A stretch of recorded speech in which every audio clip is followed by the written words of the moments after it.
Hello and welcome to a special interview for The Wire. My guest today is the Finance Minister of West Bengal, someone who has served 16 years as Secretary General of FICCI, and quite clearly, there are very few politicians in India who understand the economy as well as he does. Today I'm going to talk to Amit Mitra both about the state of the economy, but also about the GST problem that's bedeviled relations between the central government and several state governments. Dr. Mitra, let's start with the GST problem. I'll come to the state of the economy in part 2 after the commercial break. Newspapers yesterday reported that 13 state governments have accepted one or other of the two terms or options made available by the center, and 6 more state governments will indicate their decision in the next day or two. If we therefore end up with 19 state governments accepting the terms offered by the central government, doesn't it mean that when the GST Council next meets, the center will have its way, even if the council as a result ends up divided? You're really speaking of a dangerous precedence. This GST Council has functioned on the basis of consensus and has done so for 40 meetings of the GST Council over 3 years. What you are really alluding to is a divided house and the Federalist polity of consensus will break down. That's what you're saying.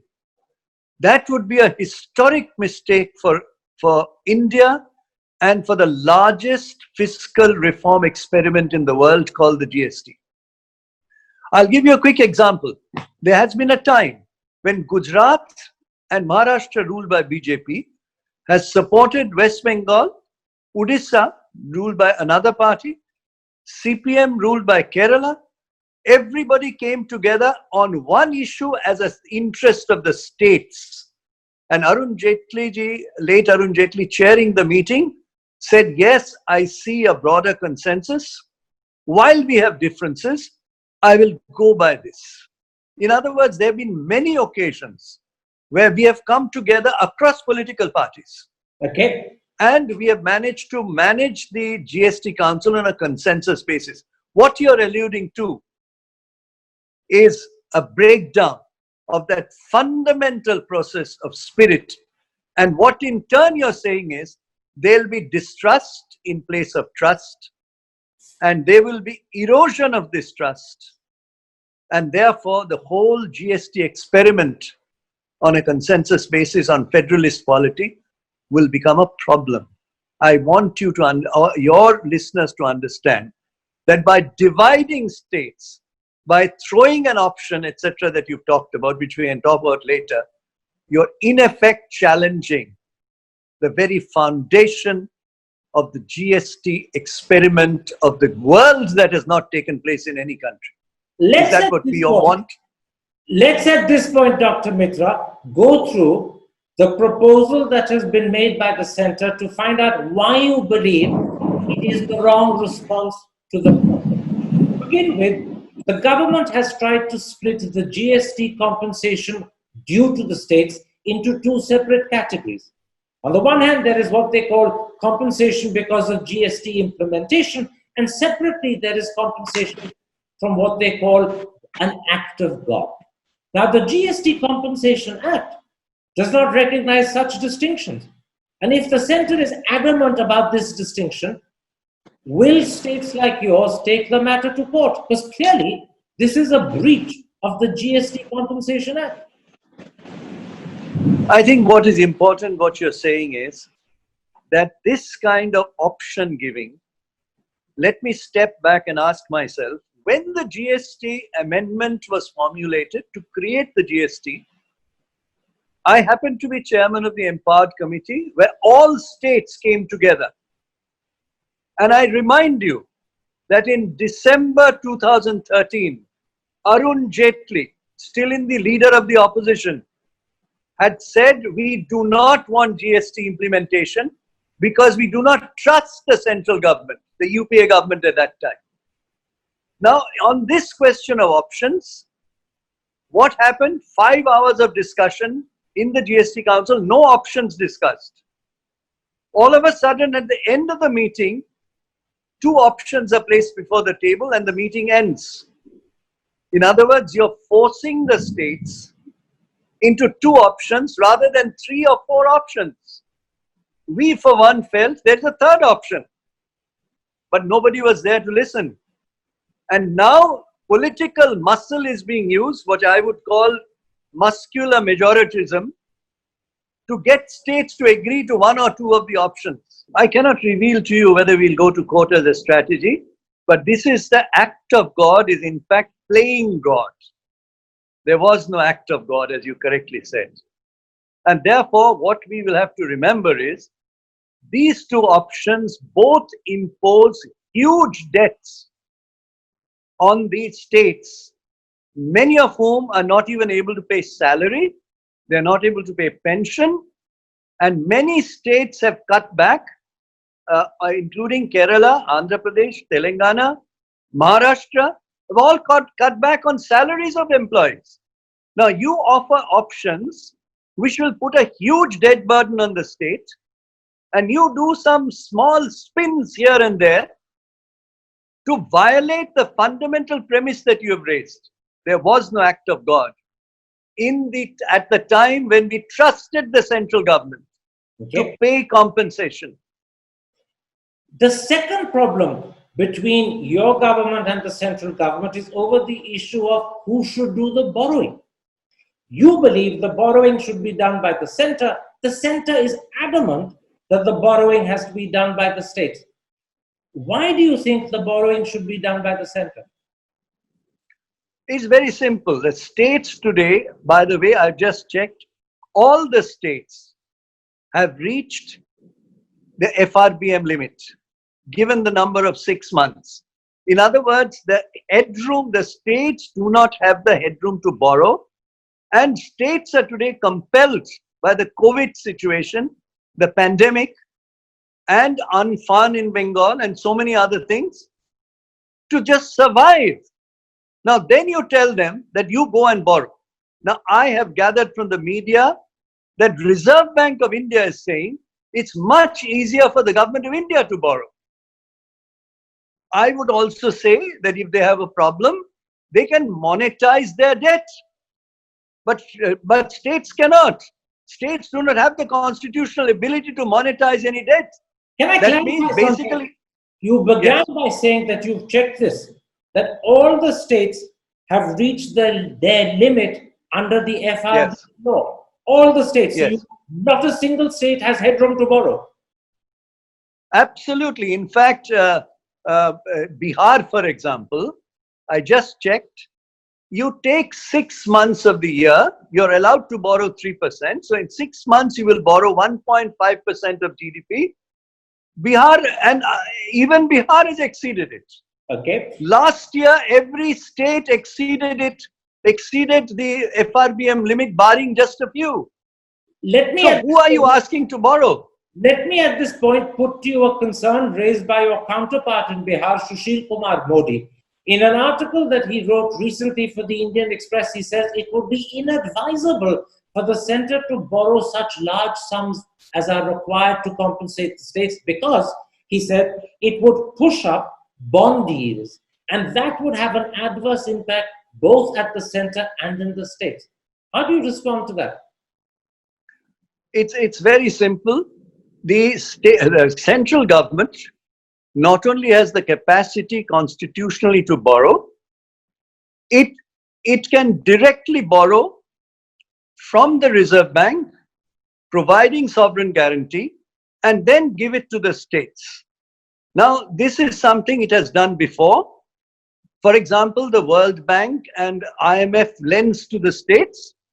But do you know who takes who gives the sovereign guarantee? The central government. It gives the sovereign guarantee and then gives it to the states. So this is nothing new. In fact, in 2017-18, the central government took the cess from GST, put it into the Consolidated Fund of India and gave it back to the states. So I do not know what my counterpart is saying. Easiest is for the center to borrow.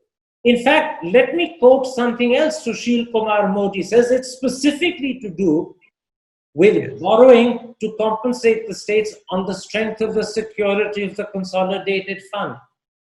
Sushil Kumar Modi says that the GST Council has already in the past agreed that compensation cannot come from the consolidated fund. Therefore, he says, the center cannot borrow on the security of the consolidated fund to compensate the states. It's a small technical point, but it's a direct refutation of what you're saying. I think Mr. Modi, who was a very senior politician, will remember that for the years 2017-18, the cess collected by all of us went into the Consolidated Fund of India. Did you know that? And then the center realized that it should not be holding it in Consolidated Fund of India, and it returned that money to the states. There was no constitutional bar. In fact, Mr. Arun Jaitley had said in the past that for center to borrow into the to take from the Consolidated Fund of India is a challenge. He did not say, he's a great lawyer, he did not say it is illegal. I get your point. You're saying very clearly that what has been done before in 2017-18 can be done again. It is not a superable problem. It is certainly not a moral problem. And therefore, Sushil Kumar Modi's argument is wrong. Let me come to a third element of what the center is proposing. The center is proposing different terms depending upon the quantum of borrowing. Those states that borrow only to cover what's called the GST implementation shortfall will get favorable terms, but states that borrow to cover the entire shortfall, which includes the shortfall from the so-called act of God, will get much tougher terms. What do you make about this distinction? Tougher terms for some, softer terms for others. This is the whole problem, that what you started by saying, that there's an artificial division being made between implementation of GST and act of God. So what these two options are basically saying is, if you accept this idea of this distinction or this catharsis between the two, if you accept this dichotomy, you take one of them, 97,000 crores, be happy with it and forget about it. If you're not, you go and take the whole load on yourself. Now, by the way, they are saying that we'll have to, for the second option, the states will have to borrow 2.35 lakh crores, because that will be the shortfall due to the current economic condition. My submission to you is that the number may be as much as 3.5 to 4 lakh crores. Is that what the states can take on in either of the models? Don't forget, in option 1 and option 2, the debt will remain in the books of the states, irrespective of which one you choose. Do you want states which cannot pay salary today to take on more debt? You're making a very important point. You're saying that what the government at the center is overlooking is the possibility that the total shortfall at the end of the financial year is likely to be much more than just 2.35 lakh crore. It could be as much as 3.5 or 4 lakh crore. And if you require the states to borrow this whole lot and carry the interest burden themselves, you cripple their finances. In a nutshell, that's what you're saying, isn't it? Yes, the states will simply sink. They're already in very terrible state. Such an option will mean they will sink. And is this what the center strategically wants? That under federalism, let the states weaken, let their economies weaken, so that center becomes stronger. This is a zero-sum game philosophic approach. I hope that is not the case. That center becomes everything. Your economy becomes weaker because you take on a 3 lakh, 4 lakh crores debt, despite the fact that your economy is collapsing today. Is this a strategic reason that you centralize everything by making your economy weaker? I don't know. Worries me. I've clearly understood your multiple reasons for being strenuously opposed to the terms the center is offering for handling the GST compensation issue. Let me now put to you questions to do with what would happen if this is what you're forced to accept. If at the end of the day, there is a majority that decides in favor because 19 states have supported the center, then it will be, as far as you're concerned, something you can't resist. You just have to accept it. In those circumstances, let me put two questions to you. First of all, if Bengal were to go for option one, where you only borrow to cover what's called the GST implementation shortfall, I imagine you will have a lot less money to spend than you had actually budgeted for. In that event, you'd have to cut government expenditure, and that presumably means development expenditure will be cut. Am I right? Not only that, let me give you a physical data. Today, West Bengal, since you've raised West Bengal, April, May, June, July, do you know what the center owes to us? The shortfall? 7,648 crores is what the center owes to us. This will go to at least 15,000 crores by the time we come to the end of the year. Now, you spoke of Bihar.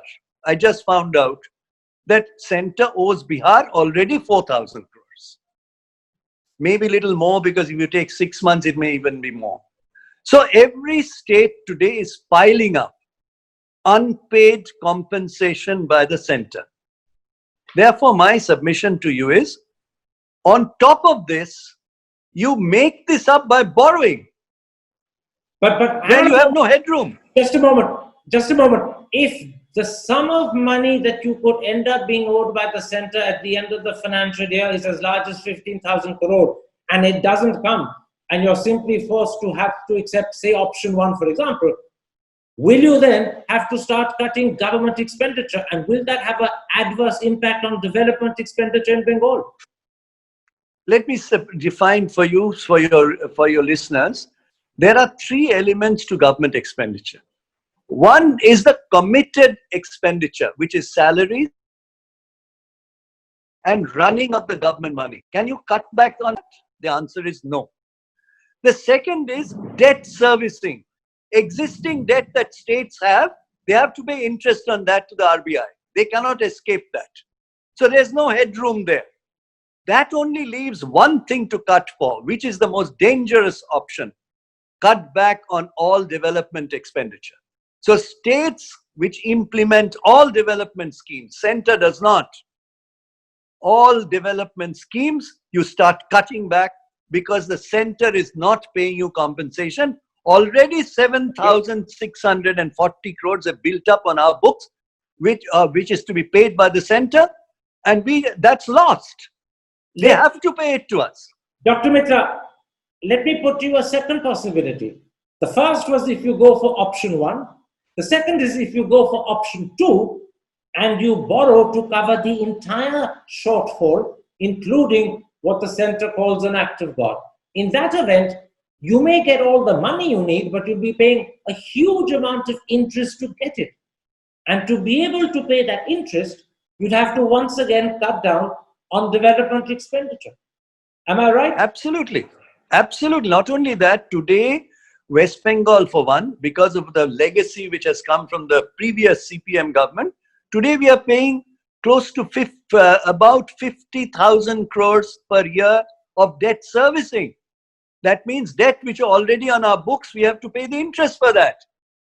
Now imagine, on top of that, we borrow another huge sum for which interest will accrue, which we will have to pay. And that's a sovereign guarantee. So we cannot just go back and say, sorry, our treasury is closed, we will not give you the money. So imagine the debt burden, one. Two, as a result, cutting back on educational money, on water, on roads, on basic facilities for the poor people in the state. Now, question is that what the center wants to thrust on us today? I'm amazed that they would consider this in a federal polity. Dr. Mitra, something that emerges very clearly is whether Bengal goes for option one or whether Bengal goes for option two. In either event, you will have to cut down on development expenditure. And as you pointed out, things like education, water, roads, and facilities for the poor is what will suffer. This is why you believe the borrowing must be done by the center. Absolutely. Not only that, food. We are today, we are providing food to the poor, approximately 7 crore people. All states are doing so. It's not Bengal alone. So thrusting the debt onto the states, which are anyway in dire state, is the most anti-federalist policy that any government anywhere in the world will do. And I cannot understand how they cannot understand this simple fact when they can simply go to the Reserve Bank and borrow. And I am told the Reserve Bank is saying that it is easier and simpler for the government of India to go and borrow, and they will pay, by the way, even as much as 2% less interest than what the states will pay if they borrow. Because they have what is called government securities, GSEC. So they will pay less, they have the capacity to borrow, they have the mandate to borrow, they have the constitutional ability to borrow. And yet they completely belie the trust of the states and say, you go and borrow. We give you option 1, option 2, forget everything else, you have no other options. Okay. This is rump. This is bullying. I can't understand. One last question before I take a break. If at the end of the day, but that GST Council meeting is held sometime in early October, 19 states end up lining with the government, it will have 75% of the votes, and a majority decision will be taken in favor of what the government is suggesting. How serious an impact will that have on federalism and trust? I think when the states gave up 70% of their taxing power, VAT, entertainment tax, entry tax, everything the states gave up. Why? Only one point, and that point was guarantee us 5 years of compensation. If that was absolutely based on faith and trust and no legalese, I must tell you that if this happens, what you are suggesting, the federalist structure of India will get the highest amount of negative impact it has ever seen in the history of since independence. And then there will be action, all actions have reaction. And there will be reaction from states. And I'm surprised that Mr. Sushil Modi is giving these kinds of statements because he's undercutting, inadvertently perhaps, the interest of his state. I have seen when he has stood up for his state. But today I'm surprised when you mention it, that's why I'm mentioning it. When any leader of a state accepts these options, it means that they are taking on a debt burden and thereby undercutting the interests of the people of their state by development expenditure reduction. Don't they understand that? I have no idea. Is it fear? Dr. Mitra, is it simply fear? It's a very good point at which to take a break.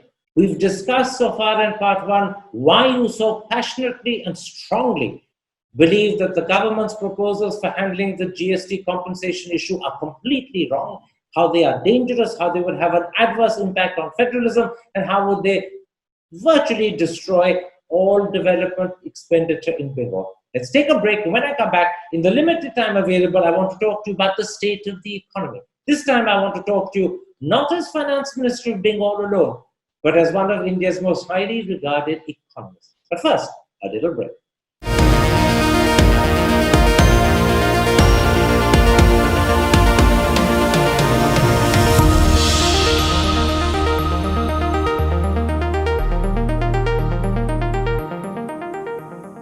Welcome back to a special interview for The Wire. My guest is the Finance Minister of West Bengal and a former Secretary General of FICCI who served for 16 unbroken years. There's no doubt that there are very few politicians in India who understand the economy as well as Dr. Amit Mitra. Dr. Mitra, let's come to the economy, which, as you know, in quarter 1 of this financial year shrank by 23.9%. First of all, how do you view that outcome? I think it is. It's also important for your viewers to know that the United States shrank by 9%, not by 24%. We were the worst case in the world, I'm ashamed to say, among the larger economies of the world, India was the worst case in terms of shrinking. What does that tell you? Answer your question. What it tells you is that the government of India does not understand macroeconomics, which all other governments do, and they have not stimulated the economy by creating aggregate demand first. That's basic macroeconomics 101. That's how America came out of the Depression, by stimulating demand. The government is looking to provide some supply stimulation. I don't want to get into technicalities. The government of India had to stimulate demand, just as all other governments are doing, including Japan, which is 230% debt burden. They are stimulating demand. I'll come to this issue of how the government should stimulate demand, but let me ask you one more question about the state of the economy. Do you believe this figure of 23.9 adequately represents what's happened in the unorganized sector? Or I'm sorry to underrepresented, yes. And could the true picture be a lot worse than 23.9? I think I must confess, I heard Dr. Pranab Sen say something of this nature in some numbers. I share his concern. He was the chief statistician of India, and therefore he is credible. The 93% of labor force in India is in the unorganized sector. I don't think your people may know that who are listening. 93%. They provide perhaps 30% of GDP of this country. Perhaps. We don't have data on that. Therefore, unorganized sector, which is totally collapsed, and everybody knows that. Small and medium enterprises are extremely bad shape. This 24% or 23.9% figure, you can easily add, not 30% of GDP, that would be an extreme case, add easily 7-8% additionally, which is ephemeral, which is there but not accounted for.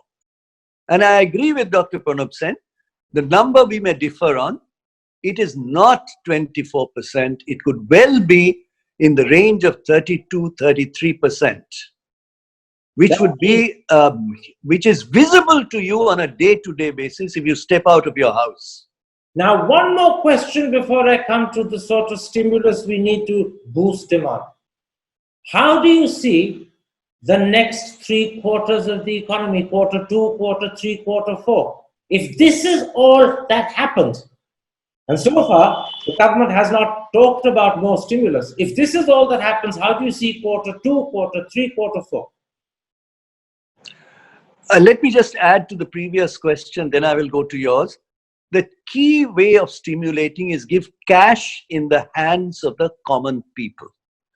This is where you studied in UK, they are providing a furlough program where 80% of your salary sitting at home you get as cash. So you bring that back as demand in the market. 60% of India's GDP is consumer spending. So let me just conclude that point, that when I said demand creation, first step is to provide cash in the hands of the people. And you'd be shocked to know that between April, May, June, the government spent only 1 lakh crores additional compared to last year. They just don't have it. They just don't understand it. Now I come back to your question on where are we going in the next few quarters.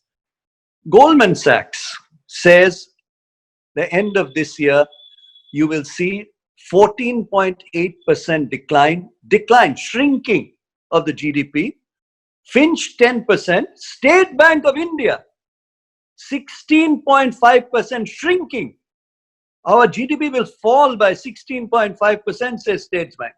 Moody's says 11.5% it will fall. And by the way, they have done all these revisions. Earlier, they were thinking of 4%, 3%, 5%.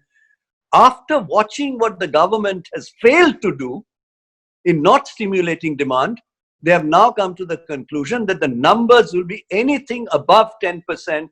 It could, as per State Bank's calculation, may be as much as 16.5% fall. Decline of GDP. Now you're talking about $5 trillion economy. Just a moment. In fact, it will be reverse. Dr. Mitra, So my, Dr. Mitra, yes, you very correctly quoted what a whole lot of agencies believe will happen by the end of the financial year. What do you believe? You are as reputed an economist as them. You were Secretary General of FICCI for 16 unbroken years. So tell me, come March the 31st, 2021, looking back on the whole financial year, how much will the economy have shrunk?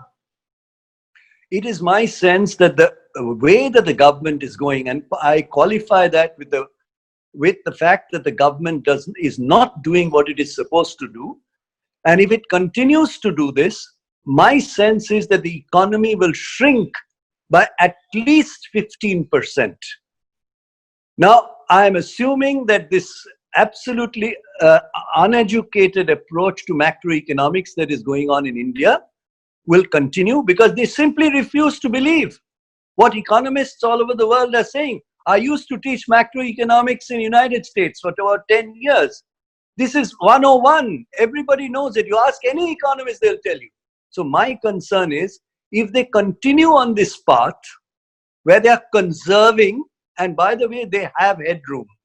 I have discussed this at the very high level in the central government. They have headroom. And headroom they are keeping for something else, which you will see in the coming months. Okay. Therefore, just a moment. What do you suspect they're keeping that headroom for? well, I cannot say to you, well, in the letter written to the states with regard to the options that you talked about, do you know there was a line saying Government of India has other issues, including security concerns. Now, does that mean that we are going to buy some more aeroplanes and whatever?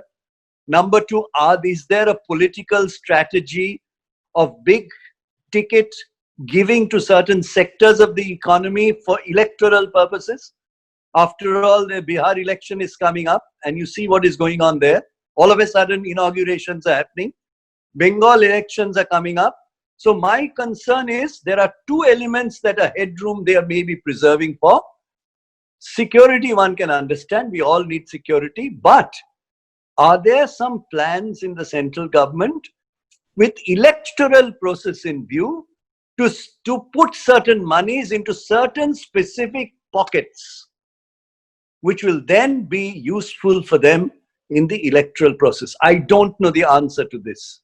I can only surmise that if they do have headroom, which they have admitted to me privately, why are they not doing what every economy in the world is doing?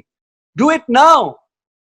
Save the economy. And if they don't, can I interrupt? $5 trillion GDP size is all. I'm interrupting. Unfortunate. You said they have admitted to you privately that they have headroom. Who admitted it? I cannot tell you, because this is conversation I do not want to. I have to, as a minister, I believe in certain Lakshman Rekhas. But if you look at, just a moment, if you look at their own data, you will find that they have headroom. Okay. Why did I know that? Just a moment, they didn't have to admit to me. I know that. But was the admission from a bureaucrat or a politician? I cannot reveal to you, but you take only one thing. Can they monetize their deficit, which is headroom, by the way? Answer is yes. Who's asking them to monetize? Reserve Bank of India. Reserve Bank of India has only given 44% of what it owes to the government. In other words, 56% remains with the Reserve Bank, which is again another headroom. They can borrow. By the way, United States fiscal deficit, according to a research group just came out today, could be as much as 18.7% fiscal deficit. Let's not get lost in the United States. Okay. I'm going to end by putting this to you. You made it clear that the sort of fiscal stimulus you want is the government giving cash into the hands of common people. In other words, direct benefit transfers to the tens or hundreds of millions who've lost their jobs. Yes. To what extent are you happy for the government, the central government's fiscal deficit to rise as a result of this? The fiscal deficit of the government already in last year, 2019-20, had gone to 4.9%, where their target was 3.8. So let us say closer to 5%. Therefore, today all nations have stopped talking about fiscal deficit.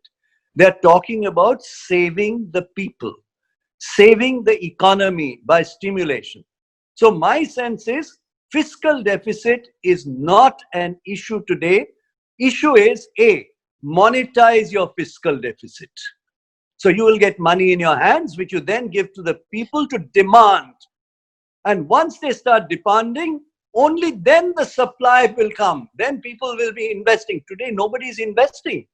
Do you know that the banks of India has put in 6.5 lakh crores in the Reserve Bank of India, earning only 3.34% interest, but they are not lending.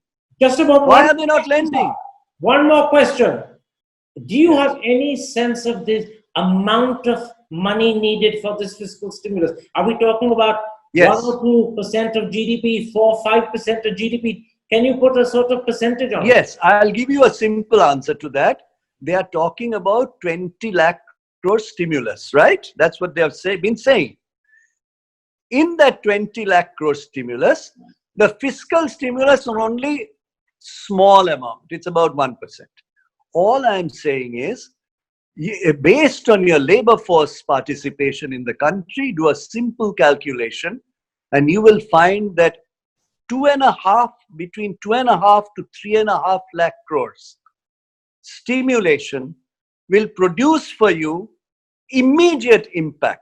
So I would say between approximately 3.5 lakh crores of cash in hand stimulus is what will immediately have the supply side response. Okay. In other words, companies will start coming back into production, employment will go up.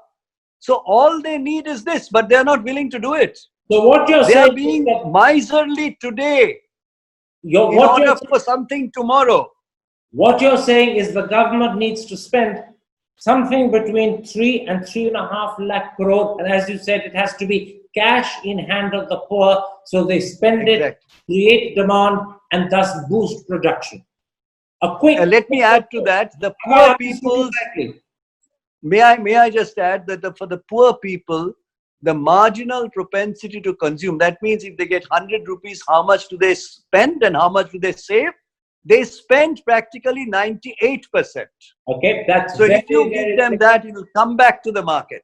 That's very clear. That stimulus should be cash in hand to the poorest of Indians who have anyway lost their jobs. They will spend practically everything they get, and that will create demand, which will boost production. I thank you for this interview, Dr. Mitra. In particular, I thank you for speaking so openly about your concerns about GST and the dire impact it could have, not just on trust, but on India's federal structure. Thank you very much indeed. Take care. Thank you very much. Stay safe. Thank you.